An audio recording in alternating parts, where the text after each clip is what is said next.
Hello, we are Ellie, Maya and Asha, and we're all young volunteers at the Museum of Norwich. We've been researching Amelia Opie's life, including her work as a writer and an activist. She was important because she was born in Norwich in the 1700s. You can see signs of Amelia Opie all over the Norwich city centre, including statues, Plaques, Street names, and murals.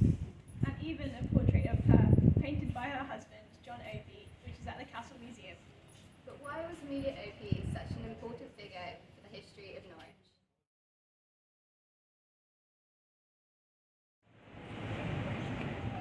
So this plaque refers to Amelia Opie as many different things, such as a dramatist, a poetess, but most importantly for me, the word that I pick out is conversationalist.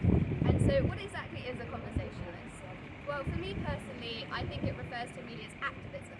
So in her days, key topics such as the anti-slavery movement, women's rights, they weren't being talked about enough. And Amelia was out there starting these conversations and thus starting the change, which is why I think she's called a conversationalist. So, because women couldn't go to university during Amelia Opie's time, they relied on dinner parties and social events to talk about these important issues of society. So at these events, Amelia gained a wide, extensive network of influential people, both male and female. Two most notable ones would be Mary Wollstonecraft, and she was the mother of Mary Shelley, and she was a campaigner for women's rights. And there was also Elizabeth Fry, whose Quaker hat here this belongs to, and she was a campaigner for prison reforms. And it was said that Fry would go to prisons, but when she couldn't go, Opie would take her place.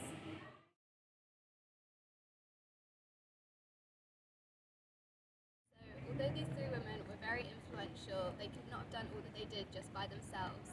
And this is still true today. We have many movements still going on, such as the Black Lives Matter movement, female rights movements, which show us that we need to be united together as a society to overcome these issues, because we're still having these important conversations that Opie and other people were starting back in their time. Opie's conversations paved the way for the suffragette movement and the Anti-Slavery Act. And I think that she should be an inspiration to us all for what she has achieved and showing us what we can all achieve both individually and as a society. And I think her starting conversations shows us what the true meaning of a conversationalist is.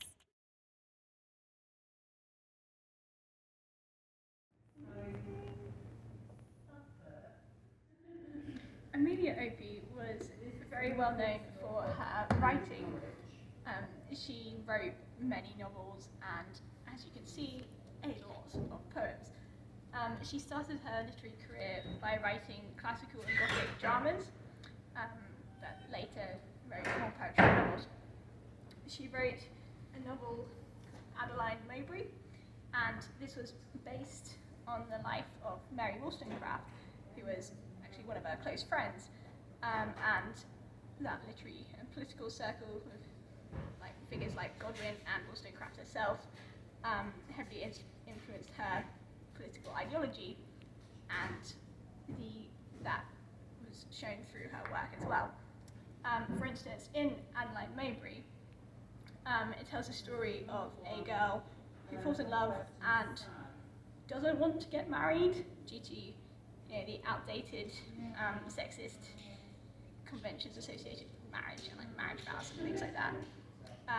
And the story tells a sort of a twofold tragedy to it, where on the surface it appears to be a criticism of people refusing to marry, while if you read it in another way, which is likely what Amelia Opie intended, it suggests that the real tragedy is society judging people for not conforming to things like marriage, rather than valuing them on their own personal qualities, as shown in the story and Mary Wollstonecraft's own life.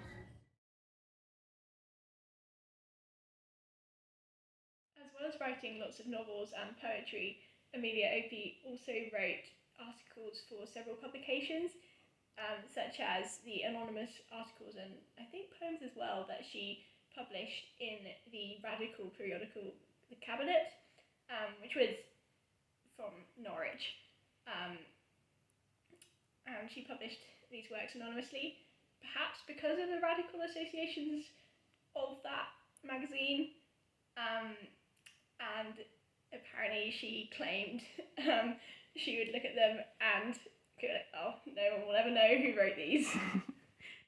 I like the way she wrote about important issues, well, using a sort of fairly conventional way. Like, the sentimental poetry was a fairly traditional method at that time, but she used it in such a way that inspired empathy and political activism about the subject she wrote about, which I think is really cool.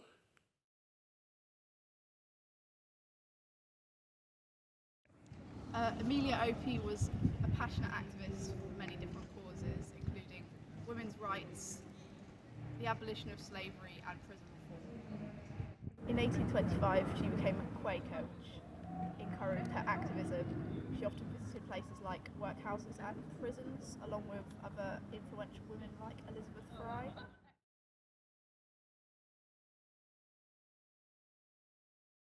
Amelia Opie and Anna Gurney created the Norwich Women's Anti-Slavery Society. This society made a petition to go to Parliament which had 187,000 women's names on it, and the first name on there was Amelia Opie. I think it's interesting how activists and campaigners still existed in the past, even though it was a lot more difficult to find information and to talk about your beliefs in comparison to today, where it's much easier. There's sort of like a hub of information for anyone to look into. Now that you've learned about Amelia Opie and her life and work, Conversations and activism, And her impact today, who she helped and how. we'd like to ask you a question of how will you use your power